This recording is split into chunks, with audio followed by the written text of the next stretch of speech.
السلام عليكم ورحمة الله وبركاته. كسو دواده channel keena kobcinta garaadka carruurta walaashin raxmo xuseen.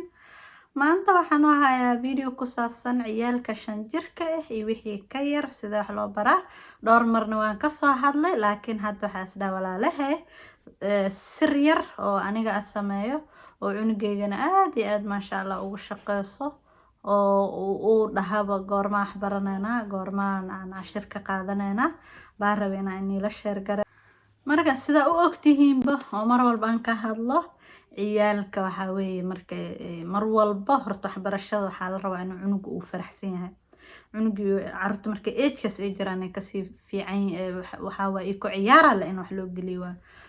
maadaama weli maskaxdooda zaid u korayso in weli yar yihiin marka sirteeda waxa waa maradan yaristaas u jeed marka maradan soo qaadaa marada horta inta soo qaadan waxa dhahay way cashirkii soo diyaaray maradan marka waa soo qaadaya gees ka qabsana aan geesa ka haystaa marka waa isla sumcinayna suurada qofka ku dhamaato waa la jiidaa wax weyn ma ana ma jiidi karo laakiin asaga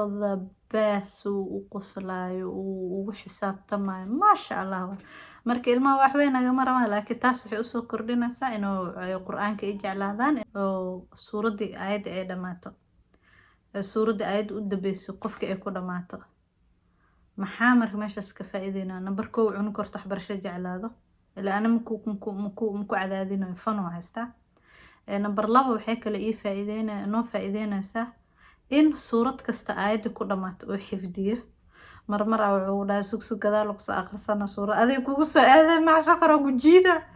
marka insha Allah walaalahay inta saarab inaan ka faa'iideystiin wax weyn maaha insha Allah aad iyo aad wax u fudud